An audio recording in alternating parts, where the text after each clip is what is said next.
ಭಾರತದಲ್ಲಿ Jinping ಸೇನಾನಿ, China Bharat ಸಂಬಂಧದಲ್ಲಿ ಹೊಸ ಚಾಪ್ಟರ್, ಬದಲಾಗುತ್ತಾ ಬದ್ಧ ವೈರಿಗಳ ಆಟ. ನಮಸ್ಕಾರ ಸ್ನೇಹಿತರೆ. ಭಾರತದ ವಿರುದ್ಧ ವ್ಯಾಪಾರಿ ಯುದ್ಧ ಮಾಡ್ತಾ 21ನೇ ಶತಮಾನದ ತುಘಲಕ್ ಅಂತ ಕರೆಸ್ಕೊಳ್ತಾ ಇರೋ ಟ್ರಂಪ್ ಚೀನಾ ಭಾರತದ ಸಂಬಂಧಕ್ಕೆ ಗಮ್ಮ ಆಗ್ತಾ ಇದ್ದಾರಾ?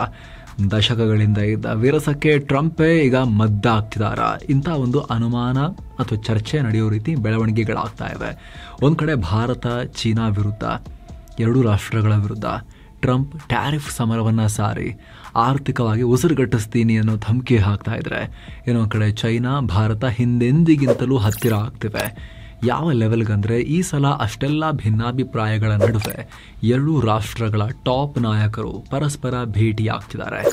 ಇದೇ ತಿಂಗಳ ಕೊನೆಯಲ್ಲಿ ಮೋದಿ ಚೀನಾಗೆ ಹೋಗ್ತಾ ಇದ್ರೆ, ಈಗ ಅದಕ್ಕೂ ಮೊದಲೇ ಚೀನಾ ವಿದೇಶಾಂಗ ಸಚಿವ ಅಲ್ಲಿನ ಪವರ್ಫುಲ್ ಲೀಡರ್ಗಳ ಪಟ್ಟಿಯಲ್ಲಿ ಟಾಪ್ನಲ್ಲೇ ಕಾಣೋ ಜಿನ್ಪಿಂಗ್ ಬಿಟ್ಟರೆ ನೆಕ್ಸ್ಟ್ ಟಾಪ್ನಲ್ಲೇ ಕಾಣೋ ವಾಂಗ್ ಈ ಭಾರತಕ್ಕೆ ಬಂದಿದ್ದಾರೆ. ವಿದೇಶಾಂಗ ಸಚಿವ ಎಸ್ ಜೈಶಂಕರ್ ಜೊತೆಗೆ ಮಾತುಕತೆ ನಡೆಸಿದ್ದಾರೆ. ಅಜಿತ್ ದೋವಲ್ ಅವ್ರನ್ನ ಕೂಡ ಮೀಟ್ ಆಗಿ ಮಾತುಕತೆ ನಡೆಸ್ತಾರೆ. PM ಮೋದಿ ಜೊತೆಗೂ ಹೈ ಲೆವೆಲ್ ಮೀಟಿಂಗ್ ನಡೆಸ್ತಾರೆ. ಶಿಷ್ಟಾಚಾರವನ್ನು ಬದಿಗೆ ಸರಿಸಿ PM ನರೇಂದ್ರ ಮೋದಿ ಕೂಡ ಅವರೊಂದಿಗೆ ಗಂಭೀರ ಸಮಸ್ಯೆಗಳ ಕುರಿತು ಚರ್ಚೆ ನಡೆಸ್ತಾರೆ. ಈ ಸಭೆಯಲ್ಲಿ ಎರಡೂ ದೇಶಗಳ ಮೇಜರ್ ಪ್ರಾಬ್ಲಮ್ ಆಗಿ ಉಳ್ಕೊಂಡಿರೋ LAC ಗಡಿ ಸಮಸ್ಯೆ ಮೇನ್ ಅಜೆಂಡಾ ಅಂತ ಗೊತ್ತಾಗಿದೆ. ಹಾಗೊಮ್ಮೆ ಅಲ್ಲಿ ಒಳ್ಳೆ ರಿಸಲ್ಟ್ ಬಂತು ಅಂದರೆ ಚೀನಾ ಭಾರತ ಸಂಬಂಧದಲ್ಲಿ ಹೊಸ ಅಧ್ಯಾಯವೇ ಓಪನ್ ಆಗುವುದು ಬಹುತೇಕ ಖಚಿತವಾಗುತ್ತೆ. ಹಾಗಿದ್ರೆ ಭಾರತಕ್ಕೆ ಬಂದಿರೋ ಈ ವಾಂಗ್ ಈ ಮಾಡ್ತಿರೋದೇನು? ಅಷ್ಟಕ್ಕೂ ಯಾರೂ ಈ ಚೀನಾದ ಪಾಪ್ಯುಲರ್ ಫಾರಿನ್ ಮಿನಿಸ್ಟರ್ ಅವರ ಒಂದು ಭೇಟಿ ಇಷ್ಟೊಂದು ಚರ್ಚೆಯಾಗ್ತಿರೋದು ಯಾಕೆ? ಚೀನಾ ಭಾರತ ಸಂಬಂಧಕ್ಕೆ ಇದು ಹೊಸ ತಿರುವು ಅಂತ ಹೇಳ್ತಿರೋದು ಯಾಕೆ? ಎಲ್ಲವನ್ನ ಈ ವರದಿಯಲ್ಲಿ ನೋಡ್ತಾ ಹೋಗೋಣ. ಕಡೆ ತನಕ ಮಿಸ್ ಮಾಡಿದೆ ನೋಡಿ. ಭಾರತದಲ್ಲಿ ವಾಂಗ್ ಈ ಮೋದಿ ಜೊತೆ ಇಂಪಾರ್ಟೆಂಟ್ ಸಭೆ. ಸ್ನೇಹಿತರೆ, ನೀವೀಗ ಚಿತ್ರದಲ್ಲಿ ನೋಡ್ತಾ ಇದ್ದೀರಲ್ಲ, ಈತ ವಾಂಗ್ ಈ. ಆಗಾಗ ಈ ವ್ಯಕ್ತಿಯನ್ನ ನೋಡ್ತಾನೆ ಇರ್ತೀರಾ. ಸುತ್ತು ಜಗತ್ತು ನೋಡೋರಿಗಂತೂ ವಾಂಗ್ ಈ ವಾಂಗಿ ಬಾತ್ನಷ್ಟೇ ಚಿರಪರಿಚಿತ. ಚೀನಾದಲ್ಲಿ ಅತ್ಯಂತ ಪ್ರಭಾವ ಹೊಂದಿರೋ ವ್ಯಕ್ತಿ. ಜಿನ್ಪಿಂಗ್ರ ಖಾಸ ಶಿಷ್ಯ. 2013ರಿಂದ ಅಂದರೆ ಜಿನ್ಪಿಂಗ್ ಚೀನಾ ಸರ್ವಾಧಿಕಾರಿ ಆದಾಗಿನಿಂದ ಚೀನಾದ ರಕ್ಷಣೆ ಮತ್ತು ವಿದೇಶಾಂಗ ವ್ಯವಹಾರದಲ್ಲಿ ನಿರ್ಣಾಯಕ ವ್ಯಕ್ತಿ. ಒಂದು ಉದಾಹರಣೆ ಕೊಡಬೇಕು ಅಂದರೆ, ನಮ್ಮಲ್ಲಿ ಹೇಗೆ ಅಜಿತ್ ದೋವಲ್ ಅವರಿದಾರೋ ಆ ರೀತಿ ರೋಲ್ ಇವ್ರದ್ದು ಒಂಥರ. ಅದಕ್ಕಿಂತಲೂ ಚೂರು ಜಾಸ್ತಿ ಚೀನಾ ಮಟ್ಟಿಗೆ. ಒಬಾಮಾರಿಂದ ಹಿಡಿದು ಟ್ರಂಪ್ ತನಕ ಎಲ್ಲ ದಾಳಕ್ಕೂ ಪ್ರತಿದಾಳ ಉರುಳಿಸಿದ ವ್ಯಕ್ತಿ. ಮೊನ್ನೆ ಅಮೆರಿಕ ಟ್ಯಾರಿಫ್ ಬಾಣ ಬಿಟ್ಟಾಗ ಅದಕ್ಕೆ ರೇರ್ ಅರ್ತ್ ಮೆಟೀರಿಯಲ್ ಬಾಣವನ್ನು, ಪ್ರತಿ ಬಾಣವನ್ನು ಉರುಳಿಸಿ ಅಮೆರಿಕವನ್ನು, ಟ್ರಂಪ್ರ ಜೀವವನ್ನೇ ಹಿಸುಕಿದ ವ್ಯಕ್ತಿ. ಇಂತಹ ವ್ಯಾಂಗಿ ಇಡೀ ಚೀನಾದ ವಿದೇಶಾಂಗ ನೀತಿ ಮತ್ತು ಬಾರ್ಡರ್ ರಾಷ್ಟ್ರಗಳೊಂದಿಗಿನ ಸಂಬಂಧ ಹೇಗಿರಬೇಕು ಅದೆಲ್ಲವನ್ನು ಡಿಸೈಡ್ ಮಾಡೋ ವ್ಯಕ್ತಿ. ರಕ್ಷಣೆಯಲ್ಲೂ ದೊಡ್ಡ ಪಾತ್ರ ಇದೆ. ನಿಮಗೆ ಗೊತ್ತಿರ್ಬೋದು, 2020ರ ಗಲ್ವಾನ್ ಸಂಘರ್ಷದ ಬಳಿಕ ಭಾರತ ಜೊತೆಗೆ ಮಾತನಾಡೋಕ್ಕೆ ಚೀನಾ ಸರ್ಕಾರ ಒಂದು ನಿಯೋಗ ಮಾಡಿತು. ಆಗಲೂ ಆ ನಿಯೋಗದ ಲೀಡರ್ ಆಗಿದ್ದು ಇದೇ ವಾಂಗ್ ಈ. ಈಗ ಇವರು ಭಾರತಕ್ಕೆ ಬಂದಿದ್ದಾರೆ. ಆಗಸ್ಟ್ 18, 19ನೇ ತಾರೀಕು 2 ದಿನ ಭಾರತದಲ್ಲೇ ಇದ್ದು ಸೋಮವಾರ ಸಂಜೆ ವಿದೇಶಾಂಗ ಸಚಿವ ಎಸ್ ಜೈಶಂಕರ್ರನ್ನ ಮೀಟ್ ಮಾಡಿದ್ದಾರೆ. ಈ ವೇಳೆ ಇಬ್ಬರು ನಾಯಕರು ದ್ವಿಪಕ್ಷೀಯ ಮಾತುಕತೆ ನಡೆಸಿದ್ದಾರೆ. ಇದಾದ ಬಳಿಕ ಆಗಸ್ಟ್ 19 ಬೆಳಿಗ್ಗೆ 11 ಗಂಟೆಗೆ ರಾಷ್ಟ್ರೀಯ ಭದ್ರತಾ ಸಲಹೆಗಾರ ಅಜಿತ್ ದೋವಾಲ್ರನ್ನ ಇವರು ಮೀಟ್ ಆಗ್ತಾರೆ.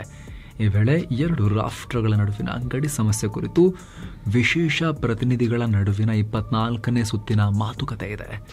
ಇದಾದ ನಂತರ ಸಂಜೆ 5:30ಕ್ಕೆ ದಿಲ್ಲಿಯ ಲೋಕ್ ಕಲ್ಯಾಣ್ ಮಾರ್ಗ್ 7LKM, ಏನದು, ಯಾವ ಅಡ್ರೆಸ್ಸು? ಭಾರತದ ಪ್ರಧಾನಮಂತ್ರಿಗಳ ಅಡ್ರೆಸ್, ಅವರ ಅಫಿಷಿಯಲ್ ರೆಸಿಡೆನ್ಸ್ನಲ್ಲಿ ವಾಂಗಿ ಅಲ್ಲಿಗೆ ಹೋಗಿ PM ಆತಿಥ್ಯವನ್ನು ಸ್ವೀಕರಿಸಿ ಅಲ್ಲಿ PM ಜೊತೆ ಮಾತುಕತೆ ನಡೆಸ್ತಾರೆ. ಸದ್ಯದ ಮಾಹಿತಿ ಪ್ರಕಾರ ಈ ವಾಂಗ್ ಈ ಭಾರತಕ್ಕೆ ಬಂದಿರೋ ಮುಖ್ಯ ಉದ್ದೇಶ ಎರಡೂ ರಾಷ್ಟ್ರಗಳ ಸಂಬಂಧಕ್ಕೆ ಮುಳ್ಳಿನ ಸಿಕ್ಕಾಕೊಂಡಿರೋ LAC ಸಮಸ್ಯೆಗೆ ಪರಿಹಾರವನ್ನು ಹುಡುಕೋದು. ಇದಕ್ಕಾಗಿ ಅಜಿತ್ ದೋವಾಲ್ ಜೊತೆ 24ನೇ ಸುತ್ತಿನ ಮಾತುಕತೆ. ಎಷ್ಟು? 24ನೇ ಸುತ್ತಿನ, ಅಷ್ಟು ಕೆಲಸ ಆಗಿದೆ ಆಲ್ರೆಡಿ.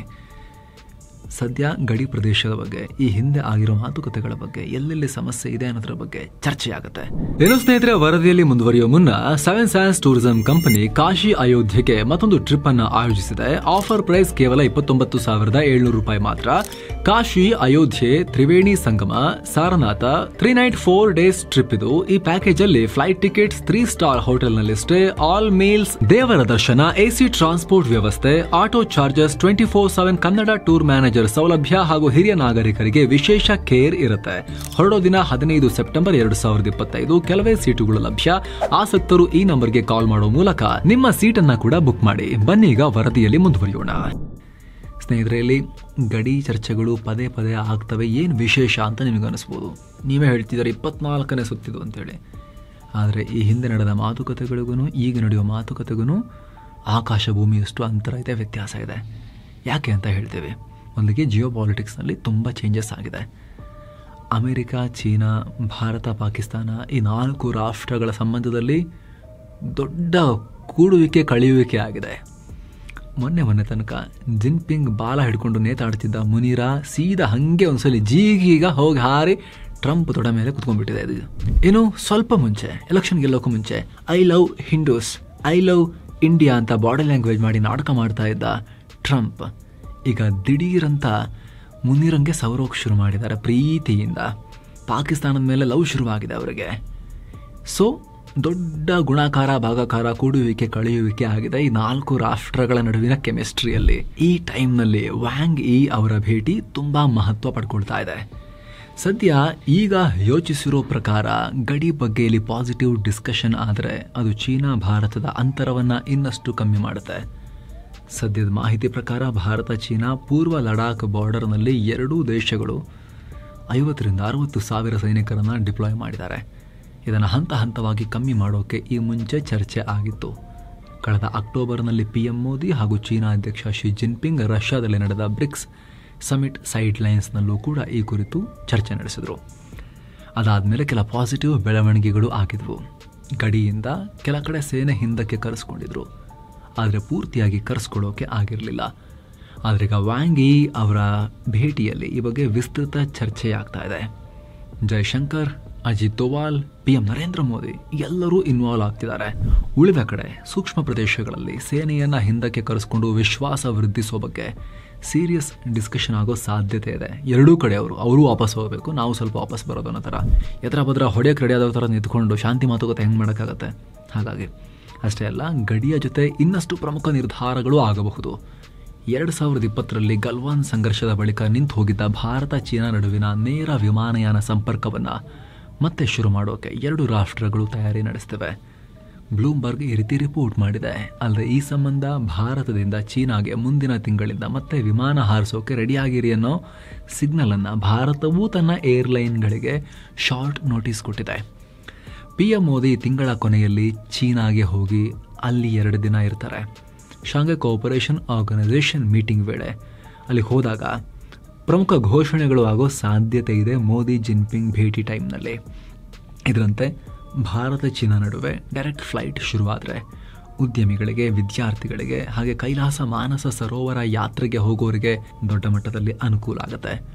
ಯಾಕಂದರೆ 2020ರ ಮುಂಚೆ ವರ್ಷಕ್ಕೆ ಈ 2 ಕಡೆಯ ಒಟ್ಟು 2.5 ರಿಂದ 3 ಲಕ್ಷ ಉದ್ಯಮಿಗಳು ಈ ಫ್ಲೈಟ್ಗಳನ್ನು ಬಳಸ್ತಾ ಇದ್ರು. ಜೊತೆಗೆ ಕೋವಿಡ್ಗೂ ಮುಂಚೆ 23 ರಿಂದ 25 ಸಾವಿರ ಭಾರತೀಯ ವಿದ್ಯಾರ್ಥಿಗಳು ಚೀನಾಗೆ ವಿದ್ಯಾಭ್ಯಾಸ ಮಾಡೋಕೆ ಹೋಗಿದ್ರು. ಈಗ ಡೈರೆಕ್ಟ್ ಫ್ಲೈಟ್ ಆದರೆ ಕನಿಷ್ಠ 30 ಸಾವಿರ ವಿದ್ಯಾರ್ಥಿಗಳು ಪ್ರತಿ ವರ್ಷ ಚೀನಾಗೆ ಎಜುಕೇಷನ್ಗಾಗಿ ಹೋಗೋ ಸಾಧ್ಯತೆ ಇದೆ. ಏನು, ಕೈಲಾಸ ಮಾನಸ ಸರೋವರ ಯಾತ್ರೆಗೆ 2019ರ ಮುಂಚೆ ಪ್ರತಿ ವರ್ಷ 2,000 ಭಾರತೀಯರು ಚೀನಾದ ಟಿಬೆಟ್ಗೆ ಫ್ಲೈಟ್ ಮೂಲಕ ಹೋಗ್ತಾ ಇದ್ರು. ಆದರೆ ಈಗ ನೇರ 5,000ಕ್ಕೂ ಅಧಿಕ ಜನ ಹೋಗಬಹುದು. ಪ್ರವಾಸಿಗರು ಅದು ಇದು ಎಲ್ಲ ಸೇರಿ ಪ್ರತಿ ವರ್ಷ ಏನಿಲ್ಲ ಅಂದರೂ ವರ್ಷಕ್ಕೆ 9 ರಿಂದ 11 ಲಕ್ಷ ಜನ ಫ್ಲೈಟ್ನಲ್ಲಿ ಸಂಚಾರ ಮಾಡ್ಬೋದು. ಜೊತೆಗೆ ಈ ಮುಂಚಿನ ರೀತಿ ಭಾರತ ಚೀನಾಗಳೆರಡು ಗಡಿ ಮೂಲಕ ಹಿಮಾಲಯ ಪ್ರದೇಶಗಳ ಮೂಲಕ ಸಣ್ಣ ಪುಟ್ಟ ವ್ಯಾಪಾರ ಮಾಡ್ತಾಯಿದ್ರು. ಸಿಕ್ಕಿಂನ ನಾಥುಲಾ, ಹಿಮಾಚಲ ಪ್ರದೇಶದ ಶಿಪ್ಕಿಲಾ ಹಾಗೆ ಉತ್ತರಾಖಂಡ್ನ ಲಿಪುಲೇಖ್ ಪ್ರದೇಶಗಳ ಮೂಲಕ ಭಾರತ ಚೀನಾಗಳು ವ್ಯಾಪಾರ ನಡೆಸ್ತಾ ಇದ್ವು.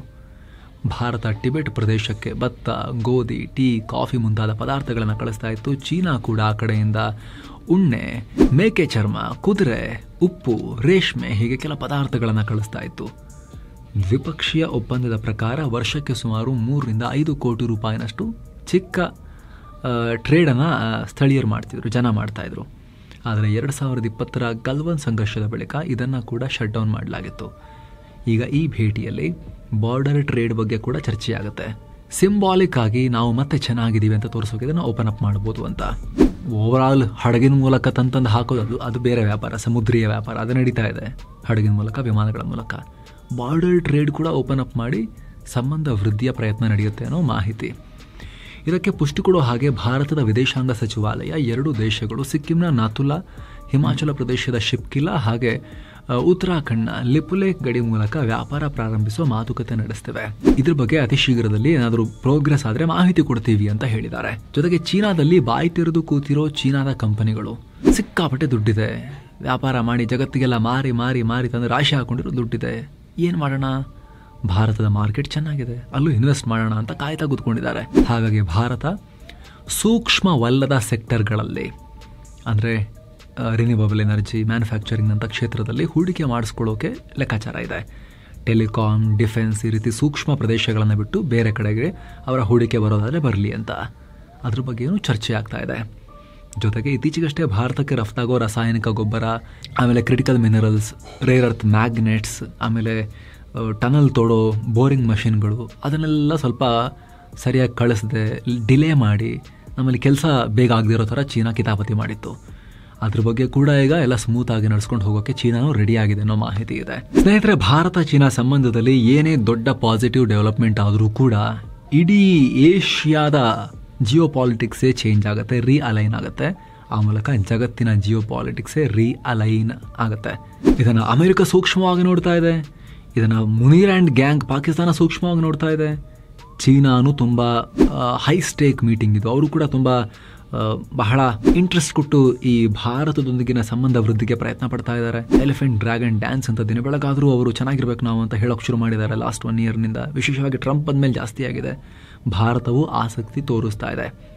ನಾವು ಸುತ್ತು ಜಗತ್ತಲ್ಲೂ ಕೂಡ ಹೇಳಿದ್ವಿ, PM ಲೆಕ್ಸ್ ಫ್ರೆಡ್ಮನ್ಗೆ ಕೊಟ್ಟಂಥ ಪಾಡ್ಕಾಸ್ಟ್ನಲ್ಲೂ ಕೂಡ, ಅಮೆರಿಕನ್ ಪಾಡ್ಕಾಸ್ಟರ್ಗೆ ಕೊಟ್ಟ ಪಾಡ್ಕಾಸ್ಟ್ನಲ್ಲೂ ಕೂಡ ಚೀನಾಗೆ ಪಾಸಿಟಿವ್ ಸಂಕೇತಗಳನ್ನು ಕಳಿಸಿದ್ರು. ನಮ್ದೇನು ಸಾವಿರಾರು ವರ್ಷಗಳ ಸೈದ್ಧಾಂತಿಕ ಭಿನ್ನತೆ ಇಲ್ವಲ್ಲ, ಬಾರ್ಡರ್ ಇಶ್ಯೂಗೋಸ್ಕರ ಲಾಸ್ಟ್ 70 ಇಯರ್ಸಿಂದ ಕ್ರಿಯೇಟ್ ಆಗಿರೋದಲ್ವಾ, ಸರಿ ಮಾಡ್ಕೋಬಹುದು ಅನ್ನೋ ರೀತಿಯಲ್ಲಿ PM ಹೇಳಿಕೆ ಕೊಟ್ಟಿದ್ರು. ಹಾಗಾಗಿ ಇಡೀ ಜಗತ್ತು ಸ್ನೇಹಿತರೆ ಭಾರತ ಚೀನಾ ನಡುವೆ ಏನಾಗುತ್ತೆ ಅನ್ನೋದ್ರ ಕಡೆ ಕುತೂಹಲದ ಕಣ್ಣುಗಳಿಂದ ನೋಡ್ತಾ ಇದ್ದಾರೆ. ಇದಕ್ಕೆ ಸಂಬಂಧಪಟ್ಟಂತೆ ಏನೇ ಅಪ್ಡೇಟ್ ಬಂದರೂ ತಲುಪಿಸ್ತಾನೆ ಇರ್ತೀವಿ ಸ್ನೇಹಿತರೆ. ನೀವಿನ್ನು ಸಬ್ಸ್ಕ್ರೈಬ್ ಮಾಡಲಿಲ್ಲ ಅಂದರೆ ದಯವಿಟ್ಟು ಸಬ್ಸ್ಕ್ರೈಬ್ ಮಾಡಿ, ಆದಷ್ಟು ಬೇಗ ಪಕ್ಕದ ಬೆಲ್ ಐಕಾನ್ ಮೇಲೆ ಕ್ಲಿಕ್ ಮಾಡಿ. ಏನೇ ಅಪ್ಡೇಟ್ ನಾವು ತಂದರೂ ಕೂಡ ಅವಾಗ ನಿಮಗದು ತಲುಪುತ್ತೆ. ಮತ್ತೆ ಭೇಟಿ ಆಗ್ತಿರೋಣ. ನಮಸ್ತೆ.